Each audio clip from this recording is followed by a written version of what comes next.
Welcome to Voices of BioWellnessX with Daniel and Sophie. Today we're diving into a topic that's, well, it's really sparking conversations everywhere.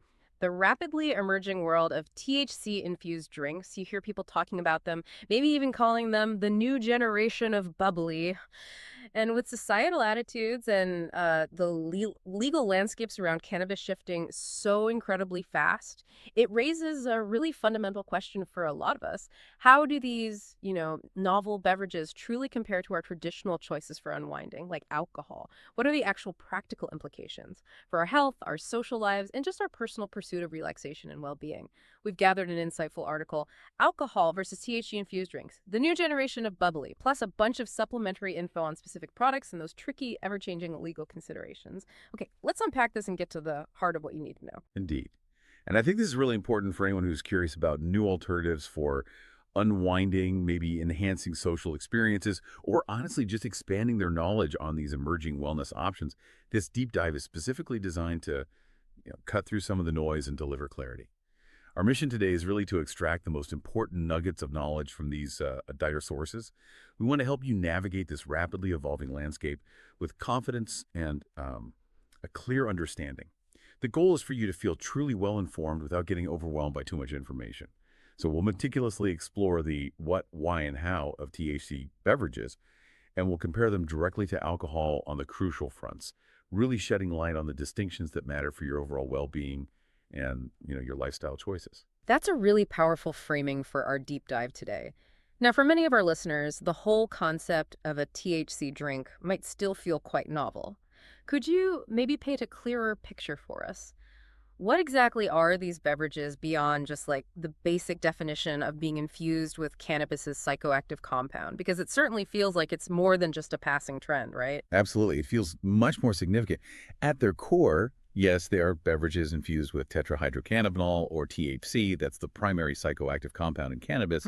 But that's really just the science part. The real story, I think, is in the kind of diverse experience people report. Users consistently describe a pretty nuanced spectrum of effects, often quite distinct from what you get with alcohol. Okay, so how does that manifest then? What does that nuanced spectrum actually feel like for someone consuming it? Well, at lower doses, many people describe a gentle, almost kind of chill, relaxed vibe. But crucially, without the heavy sedation or that mental fog alcohol can sometimes bring on, you might feel more present, maybe more engaged in conversations. Some people report subtly heightened senses or even like a new appreciation for music or art. It's often described as subtle initially, more like a soft invitation to unwind rather than, an abrupt shift in consciousness. Right, a gentle easing in. And if someone decides to opt for a slightly higher dose, does that sort of controlled feeling remain, or does it shift into something else entirely? That's a great question. At slightly higher doses, users often describe a more noticeable shift in perception. Maybe colors seem a touch more vibrant, or thoughts could flow with a different rhythm. Often people say more creative. It's definitely a journey into an altered state, yes.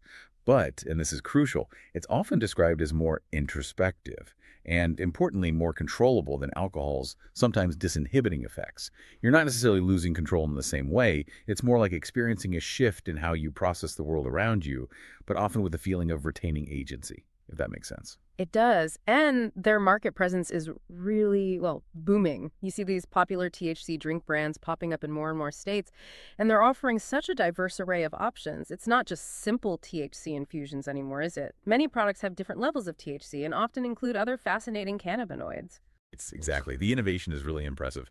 Beyond just THC, you often find beverages containing CBD, cannabidiol, that's widely known for its non-psychoactive calming effects, which can really help balance the THC experience for some people. Then there's CBN, cannabinol, that's being explored for potential sedative properties, often linked with helping sleep. Interesting. And CBG, cannabidiol, which is frequently associated with promoting focus and a general sense of well-being, maybe enhancing alertness without the jitters you might get from caffeine. And beyond those, the market is just exploding with different types of THC. You got the classic Delta-9 THC, of course, but also newer variants, often federally legal ones derived from hemp, like Delta-8 and Delta-10, and even more potent options sometimes, like THCP and HHC. This sheer diversity isn't just about, having lots of products. It's a clear signal of burgeoning innovation. Product development is aiming for really tailored experiences, almost like a bespoke approach to relaxation. Huh.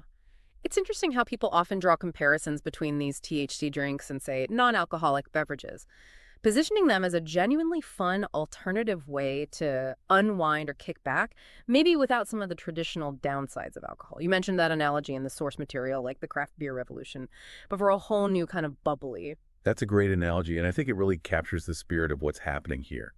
Just like microbreweries started offering these nuanced flavors and experiences that moved way beyond, generic lagers. THC beverage makers are crafting really diverse options. You're seeing crisp seltzers, complex mocktail-like drinks, all designed to deliver a specific controlled effect. It's not just about the psychoactive component anymore. It's also about the taste, the aroma, the whole sensory experience. It certainly seems to be a game changer for many, offering a significantly different approach to relaxation and social enjoyment, moving away from that sort of one-size-fits-all approach of traditional alcohol. Okay, so building on that point, it's important to understand where these compounds actually come from. If we connect this to the bigger picture, how do these substances fit into the broader cannabis ecosystem? Absolutely. It's crucial to understand the origin. The THC in these drinks, along with those other cannabinoids we just mentioned, the CBD, CBN, CBG, they all come directly from the cannabis plant. This places THC-infused beverages firmly within a larger and rapidly expanding ecosystem of cannabis-derived options. This includes everything from gummies and tinctures to vaporizers and traditional smokables. Each method offers a different consumption experience, a different onset time, different duration. These beverages are just one more sophisticated entry point for consumers to choose what best fits their preferences and desired effects. But of course, the journey from the plant to the product, it often gets complicated by a whole other layer of complexity, the legal landscape. Oh, definitely.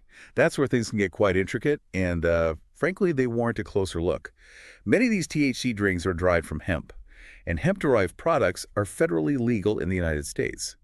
That federal legality stems from the big 2018 Farm Bill. That bill legalized hemp and hemp-derived products, provided they contain less than 0.3% Delta-9 THC by dry weight. That specific threshold is key. It's absolutely critical. It's what allows many of these THC-infused beverages to be sold legally across state lines, often in general retail environments, convenience stores, vape shops, online, not just in state-licensed cannabis dispensaries. Right. But then state laws are a completely different story. It creates this really complex patchwork of regulations, doesn't it? It really does. For instance, in a state like Colorado, you might find THC drinks widely available, but they're primarily sold in licensed cannabis dispensaries, subject to specific state cannabis rules. Whereas in a state like, say, Texas, products derived from hemp that meet that 0.3% Delta-9 THC limit might be sold in convenience stores or specialty shops, operating under many different interpretations of hemp laws. Okay. And then conversely, you have some states that might have outright bans on any intoxicating hemp-derived products, regardless of the federal law. They effectively nullify the federal allowance within their borders. Plus, specific cannabinoids, even federally legal ones like Delta-8 THC, can have their own unique legal twists and restrictions depending on your specific location. It adds yet another layer of complexity to navigate. So the bottom line really is you absolutely always need to check your local regulations before purchasing or consuming. It's vital. Absolutely vital. Non-negotiable, really. Okay. Now, there's this strong perception that these drinks are healthier, that they offer benefits like, I don't know, physical relief or mental clarity. But is that truly backed by robust evidence? Or is it more of maybe a marketing narrative we need to approach with some caution? It's a really important distinction to make, and one that absolutely warrants caution. While the perception of them being healthier is certainly a powerful draw, especially for health-conscious consumers, it's vital to temper that enthusiasm. You have to balance it with a critical understanding that, as our sources clearly state, research on their safety is still limited. And importantly, population health studies, the large-scale ones, are still ongoing to assess the broader long-term health effects. We simply don't have the decades of extensive long-term epidemiological data that exists for more established substances like alcohol. The science is still actively playing catch-up with this rapid market expansion. So what are the specific unknowns that researchers are most concerned about? What makes this research so challenging? Well, while there's promise, it's crucial to understand we lack that long-term data we have for alcohol. Researchers are particularly focused on potential long-term neurological impacts, especially the effects on developing adolescent brains. That's a major area of concern and study. And also potential cardiovascular effects, since widespread, sustained use in this drinkable form is still relatively new on a population scale. Part of the challenge stems from historical restrictions on cannabis research. It really hampered scientists for decades. So now, the science is trying to catch up to this rapid market growth. It means that while they offer a genuinely new path to relaxation, maybe even targeted relief for some, a full understanding of their broader long-term health implications is still being actively developed by the scientific community. So consumers should approach them with this knowledge, recognizing they are part of a developing wellness frontier, one that requires ongoing scientific scrutiny and, frankly, a dose of healthy skepticism. That's a crucial piece of the puzzle to understand. Okay. So with this new option emerging, one with such a varied legal landscape and these evolving health perceptions, how does it truly stack up against something we're all deeply familiar with, alcohol? What makes it a genuinely compelling alternative for so many people? And what are the true, maybe measurable differences we need to consider beyond just that initial appeal? I guess it's time for the main event, a head-to-head comparison of alcohol versus THC drinks. Let's get into it. It's a comparison many people are making. When we compare these two, it's important to acknowledge, as you said, it isn't straightforward, mainly because they have such different effects on the brain and body. They operate through entirely distinct mechanisms. Let's start with alcohol. Its immediate effects are, well, widely understood, maybe even universally experienced by adults who drink. Right. Alcohol is a central nervous system depressant. What that means is it essentially slows down brain activity. This leads to that whole range of effects we know: mood changes, maybe that initial bit of euphoria, but often followed quickly by impaired judgment and significant memory disruption. Sometimes those frustrating blackouts where you just can't recall parts of the evening. It definitely dulls thinking, making complex tasks or even nuanced conversations more challenging. So that sort of disinhibiting, mind-dulling effect. Yeah. It really can profoundly change how you act and feel, can't it? It absolutely can. It literally alters your perception of reality and your ability to interact with it coherently, often stripping away inhibitions in a way that can be, well, sometimes liberating, but also, frankly, dangerous. You might find yourself losing your sharpness, maybe saying things you regret later, or making decisions you wouldn't normally consider. Exactly.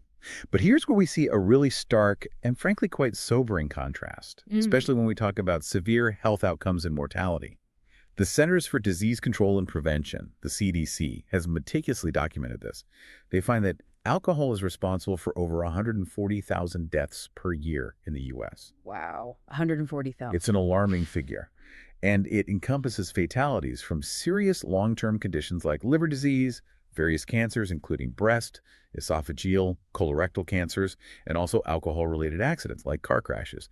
These are well-documented public health crises recognized globally for their devastating impact. Those numbers are staggering, and they reflect decades of data collection and public health tracking. Now, if we look at the THC side, our sources consistently tell us, and this is profound, there is no lethal dose of THC and profoundly zero reports of deaths related directly to cannabis use. That's a significant, almost fundamental difference in terms of acute toxicity. It's a huge physiological distinction.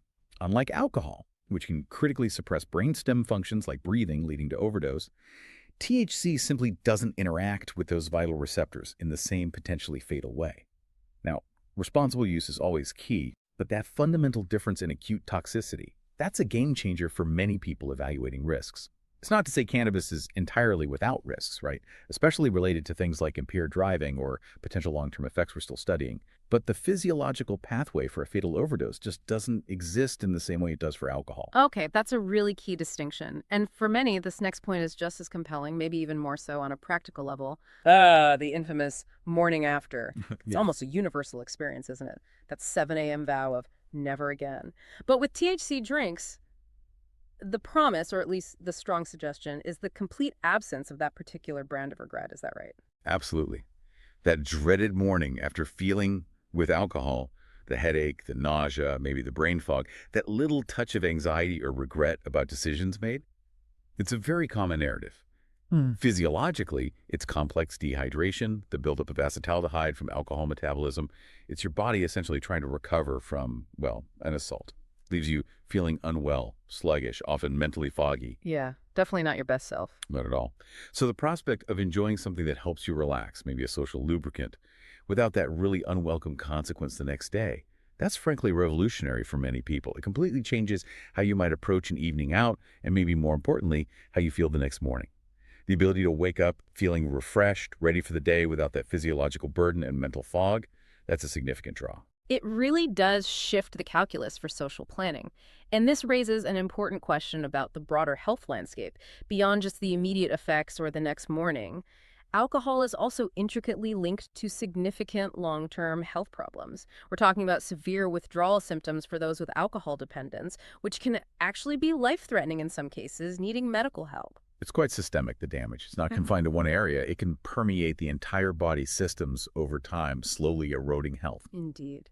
And there's also noticeable cognitive decline with chronic heavy use impacting memory, executive function, overall brain health, just leading to diminished mental sharpness over the years. And of course, severe organ damage, especially to the liver, leading to conditions like fatty liver disease, hepatitis, cirrhosis. But it also impacts the heart, the pancreas, the brain. And it's really crucial to understand that according to health authorities, even moderate drinking carries some risks. It's not just about heavy consumption. Regular moderate alcohol intake has been linked to a higher chance of developing certain cancers, increasing risks of cardiovascular issues like atrial fibrillation, and negatively impacting sleep quality. So the impact isn't just about the night of consumption. It can build up cumulatively over years, sometimes quietly undermining your health. Okay, so that's the alcohol side laid out pretty clearly. Now, shifting back to THC drinks, it's true they do produce immediate effects, right? The sources clearly state they can cause a light buzz, altered perception, changes in mood. They're definitely not inert. Absolutely not inert. They are psychoactive beverages, and the experience is definitely noticeable. But it's often described as a distinct kind of feeling compared to alcohol's onset and progression. Rather than just a dulling effect, it's often more of a shift in how you perceive and interact with your environment. Maybe a heightened sense of awareness for some, or a different emotional filter. And what influences how strong those effects are? Is it purely about the amount of THC, or are other things at play? That's where it gets really interesting. The intensity, the specific nature, even the duration of these THC effects are highly influenced by several key factors. First, obviously, there's the dosage you consume. A low dose, say 2.5 milligrams, will feel very different from a higher dose, like 10 milligrams or more, especially for beginners. Second, your individual tolerance plays a massive role. Someone who uses cannabis regularly will likely have a different, maybe milder reaction than a newcomer at the same dose, just due to their body's adaptation. And third, and this is a particularly fascinating area of research and product development, is the presence of other cannabinoids and terpenes alongside the THC. Ah, the entourage effect concept. That suggests it's not just about the THC percentage on the label, right? Exactly, the entourage effect. It's this fascinating idea that all the compounds in the cannabis plant, THC, CBD, other minor cannabinoids like CBN and CBG, and even the aromatic compounds called terpenes, like myrcene, known for its calming properties, they all work synergistically. They interact with each other, potentially producing a more balanced, more nuanced effect than THC would in isolation. They might modulate the intensity, maybe enhance desired effects like relaxation, and sometimes even mitigate potential downsides like anxiety. This whole profile can contribute to a richer, more complete, and often more desirable experience. It helps guide the overall sensation in a more refined way. So it's not just about the THC percentage then? Not necessarily, no. The whole profile of the plant extract used can really matter. It's like a symphony of effects rather than just a solo performance in the THC. Which is why, for anyone new to these beverages, the preliminary advice from experts seems very clear and consistently repeated. Start with a low dose and monitor effects carefully. Why is that cautious approach so heavily emphasized? Well, this responsible methodology isn't just about general safety, though that's definitely part of it. Primarily, it helps minimize potential unwanted side effects, like maybe feeling anxious or uncomfortable, especially for naive users who might be more sensitive. And most importantly, it allows you to better understand your individual response to THC. Everyone's body chemistry, their endocannabinoid system, even their mood and the setting they're in, it's all unique. What works perfectly for one person might be too much or too little for another. So this cautious step-by-step approach empowers you to tailor your experience, to find what truly works for your unique physiology and your desired outcome. It's about finding your own sweet spot, essentially, ensuring a pleasant and predictable experience. Okay, let's dig into that further, especially when it comes to the mental effects, because here's where it gets really interesting, as the article highlights. Many users consistently report that THC drinks provide a distinct mental clarity and focus, particularly at those lower doses. Can you elaborate on that? How does that feel different from alcohol? Right. Imagine you're unwinding after a long day. Maybe you're trying to have a deep, meaningful conversation, or perhaps focus on a creative project. With a low-dose THC drink, many users report finding their mind feeling, well, calm, yet alert. Thoughts might flow clearly, and their ability to recall details from the evening often remains pretty much intact. This stands in really stark contrast to the cognitive impairment often caused by alcohol, right? Where even just a few drinks can make your thoughts feel fuzzy, your conversation less articulate, and your memory of events hazy or even patchy. Yeah, the dreaded fuzziness. Exactly. This reported mental clarity is a key reason why many consider THC drinks a safer alternative for individuals who want to maintain cognitive abilities while still experiencing relaxation. It's about achieving that state of calm without necessarily sacrificing your mental sharpness. It allows you to stay present and engaged. Okay, but we absolutely must add a critical caveat here. While low doses might offer clarity, high doses of THC, like any psychoactive substance, can undoubtedly impair cognitive function and judgment. Absolutely crucial point, yes. High doses can indeed lead to impairment, difficulty concentrating, slowed reaction times, poor judgment. So it absolutely reinforces that need for responsible use and careful dosing. It aligns perfectly with that start low, go slow mantra we just discussed. It's definitely not a free pass for overconsumption. Moderation remains absolutely key, as with any substance that alters perception or mood. Okay. And what about the mental health angle? There seems to be growing research alongside a lot of anecdotal evidence suggesting potential positive effects for some individuals, like recording reductions in stress or anxiety. How promising is this area, really? That's an area of very active and evolving investigation. Researchers are exploring how cannabinoids interact with neurotransmitters in the brain, things like serotonin and dopamine, which play crucial roles in mood and emotional regulation. Some preliminary studies, and certainly a lot of anecdotal evidence, suggest potential benefits for anxiety, stress, maybe even mood disorders for some people. However, and this is really important to emphasize, more studies are needed to confirm these findings definitively, especially concerning long-term impacts, different types of mental health conditions, and different populations. It's a promising area, yes, but it's still evolving. It's not a definitive medical claim at this point. Individual responses can vary so widely. What helps one person might actually exacerbate issues for another. The science is definitely still playing catch-up to the anecdotal evidence and the market trends here. It requires a cautious yet optimistic approach. That makes total sense. So, expanding on that idea, if we connect this to the bigger picture of social and emotional experiences, the sources suggest THC drinks can enhance social experiences by providing a sense of relaxation and calm. How does that actually play out in a social setting? Well, for many, this translates to feeling more at ease socially, Yeah. perhaps less inhibited by self-consciousness, feeling more present and connecting to the people around them, and crucially, often without the unpredictable inhibition that alcohol can sometimes cause, the things that might lead to regrettable behavior or oversharing. It can potentially foster more genuine, present interactions for some people, allowing for maybe deeper, more meaningful connections without the blurring or dulling effects of alcohol. But as with anything, there are potential downsides too, aren't there? The risk of anxiety or paranoia, for example. Yes, absolutely. It's equally important to address the potential downsides. Because for some individuals, especially in high doses or for those prone to such reactions, THC drinks can also cause anxiety, paranoia, and other negative emotions. This is precisely why using THC-infused beverages responsibly and in a controlled way is just paramount. Understanding your personal limits, the dose you're taking, and the environment you're in, like being in a comfortable place with trusted people, becomes really crucial for ensuring a positive outcome. Right. It's really about finding that personal sweet spot for relaxation without tipping over into discomfort, paranoia, or that heightened sense of unease. Understanding your personal tolerance, the dose, the context, it's all key to having a positive experience. Now, shifting gears slightly to a very practical consideration for many health-conscious consumers, what about the calories and sugar content? That's a very practical point for a lot of people. It is. And our sources indicate that, much like any other beverage on the market, sodas, juices, craft beers, cannabis-infused drinks can have varying levels of caloric and sugar content. Some might be quite high, especially if they're formulated like sweet mocktails or sodas, aiming for a certain flavor profile.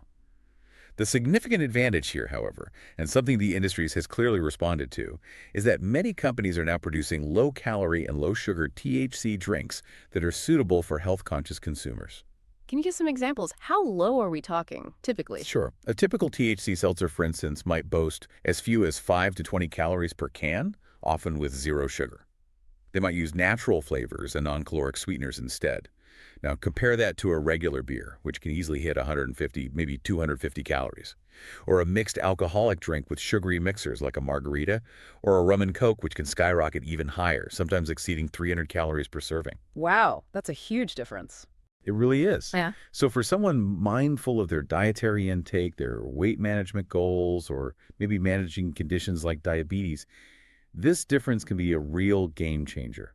It offers an alternative without that heavy calorie or sugar load. But you still need to check the labels right. Absolutely. It's essential to read labels carefully and be aware of the potential health effects of excessive sugar and calorie consumption from any beverage, including THC-infused ones if they do contain those ingredients. Don't just assume they're all low-cal. And for personalized advice, remember, registered dietitians or other healthcare professionals can provide guidance on choosing cannabis beverages that meet individual nutritional needs. They can help ensure your choices align with your broader health objectives. Because it isn't just about the THC content, it's about the overall composition of the drink and how it fits into your lifestyle and dietary patterns. We're exploring some truly fascinating insights into how THC-infused beverages compare to alcohol, moving beyond just the buzz and into the nuanced details that matter for your health and well-being. If you're looking for more in-depth guides, specific product information, or to simply explore the wide range of wellness options we're discussing today and how they might fit into your life, you'll want to visit BioWellnessX.com. That's BioWellnessX.com. Dive deeper into the world of well-being and informed choices with BioWellnessX. Now, let's talk about a really game-changing aspect, something that truly sets these two categories apart in a fundamental way. One of the biggest differences, as highlighted in our sources, between alcohol and THC drinks is the level of control you have over your dosage. This feels like a critical point for anyone who values precision and predictability in their consumption experience. It seems like this is where THC beverages really shine. It's a massive differentiator, absolutely. Yeah. A huge point of contrast. With alcohol, it can be really tricky to know exactly how much you're consuming, and for good reason, right? Think about it. Alcohol content varies so widely between different types of beverages. A light beer is fundamentally different from a heavy craft IPA in terms of alcohol by volume, or ABV. A glass of wine is distinct from a shot of spirits. And even among different brands within those categories, the actual percentage of ABV can differ significantly. A 12% ABV wine versus a 15% ABV wine.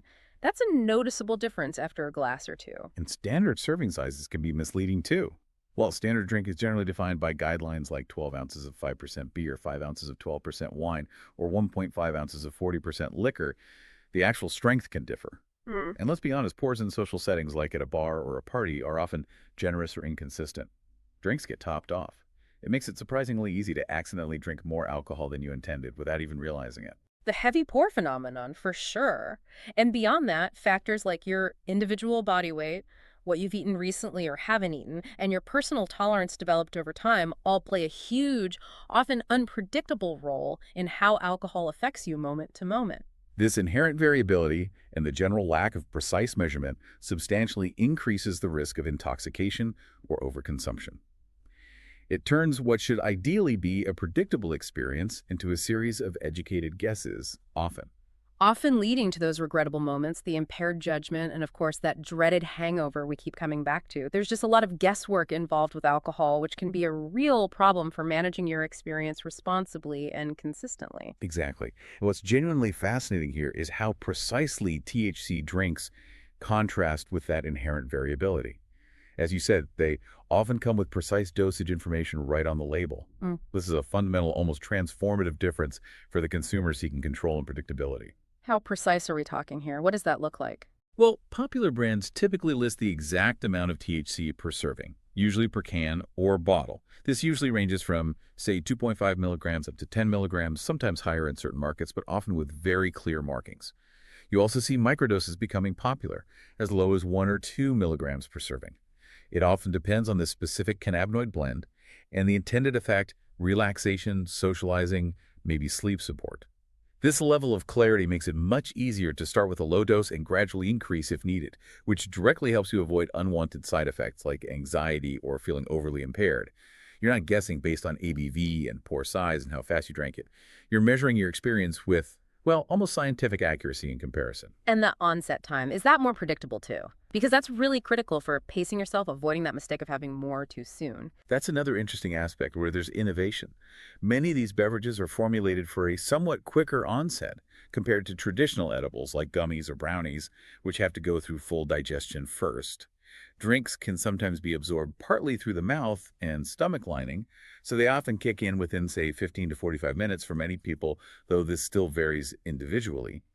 But this potentially allows for better titration, meaning adjusting your dose based on how you actually feel.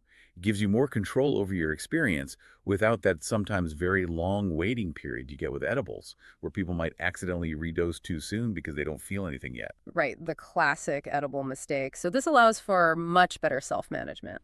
Potentially, yes. And this precision is precisely why experts emphasize caution, but also see the potential. Exactly. It enables caution in a way.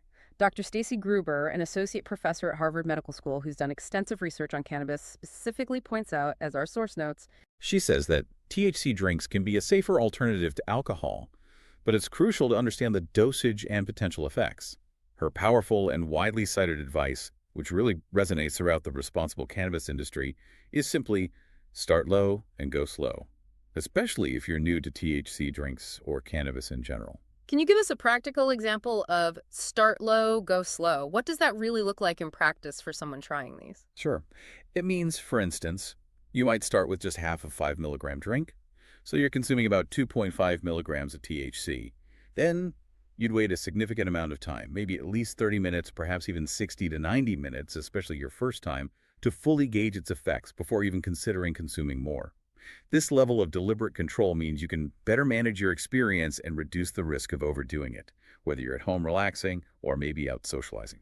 But individual variability still plays a role, even with precise dosing, right? It's not foolproof just because the label is clear. Oh, absolutely. That's a vital point. It's vital to acknowledge that even with precise dosing, everyone's tolerance to THC is different. It's based on genetics, metabolism, frequency of use, even your internal state at the time. So it's always smart to wait and see how you feel before having another drink, even if you've used that exact product before. Your internal state can change day to day. The control is there on the label, which is a huge advantage. But personal awareness and patience remain absolutely key to a positive and predictable experience. Okay, we've truly covered a lot of ground today. We've compared alcohol and THC drinks across their immediate and long-term effects, the very different risk profiles associated with each, and crucially, this really important idea of precise control over consumption. So, with all this information laid out, what does this all mean for you, our listener, someone who's looking to make genuinely informed decisions in this, well, rapidly evolving landscape of wellness and relaxation options? I think it really boils down to understanding the core trade-offs. As we've discussed, both substances, alcohol and THC, can indeed have impacts on brain development, especially in younger individuals, and on cognitive abilities in adults too, though the nature and severity of those impacts appear to differ quite significantly based on the current research. With alcohol, we have decades, literally decades, of research showing well-documented and serious health concerns. These include, as we covered, severe liver damage, a clearly heightened risk of various cancers throughout the body, and undeniable cognitive decline with chronic heavy use, all backed by those stark CDC statistics on mortality. These are long-standing, widely researched, and unfortunately very prevalent public health burdens. They really are undeniable public health burdens. Undeniable. THC drinks, on the other hand, may offer a safer alternative for some, particularly when you factor in the absence of a known lethal dose and that liberating lack of a next-day hangover. That dramatically shifts the personal risk calculation for many individuals. However, and this is the balancing act, it's equally important to weigh this against the ongoing need for more research to fully understand the effects of THC, especially with long-term use and its potential impacts on different body systems, cardiovascular health, respiratory health, depending on consumption methods beyond just drinks. The science is still actively playing catch-up with the rapid market expansion and the diverse ways people are consuming cannabinoids now. That's a critical piece of the puzzle for any discerning consumer who seeks a truly comprehensive understanding. We still need more robust long-term data on chronic daily use, particularly concerning any potential cumulative effects or interactions with other medications or health conditions. So with that complexity, what's the guiding principle here? How do we navigate these choices effectively? I think the guiding principle is quite clear, ultimately. Prioritizing your mental clarity, your cognitive abilities, and your overall long-term health is absolutely key when deciding whether, when, and how much to use either alcohol or THC drinks, or neither. And of course, recognizing that our understanding of these substances continues to evolve with new research emerging regularly. This means staying informed isn't a one-time event. It's really an ongoing, active process of learning and adapting your choices based on the best available evidence at the time. And seeking professional guidance seems really important too, given all the individual variability we've talked about. Critically important. It's profoundly important to approach both substances with caution and to seek guidance from healthcare professionals when needed, especially if you have underlying health conditions, heart issues, liver problems, a mental health diagnosis, or if you're taking other medications that could potentially interact, or even if you're just experiencing any concerns about your consumption habits with either substance.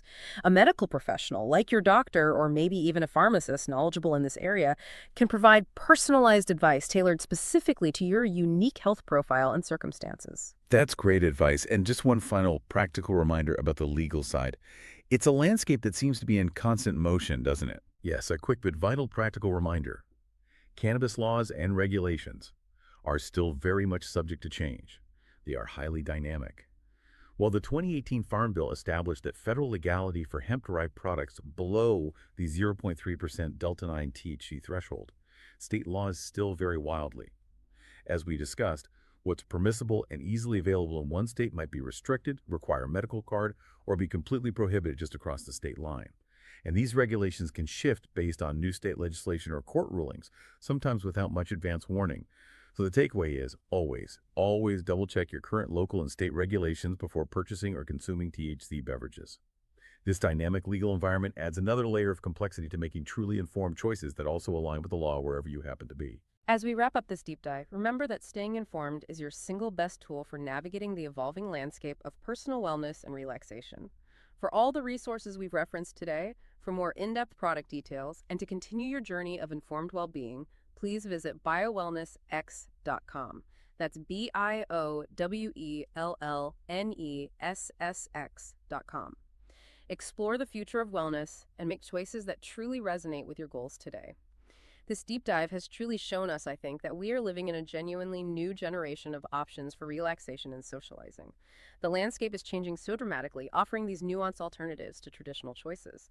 And knowing the intricacies of each option, the effects, the risks, the control, empowers you, the listener, to make decisions that align more closely with your personal values, your health goals, and your desired lifestyle.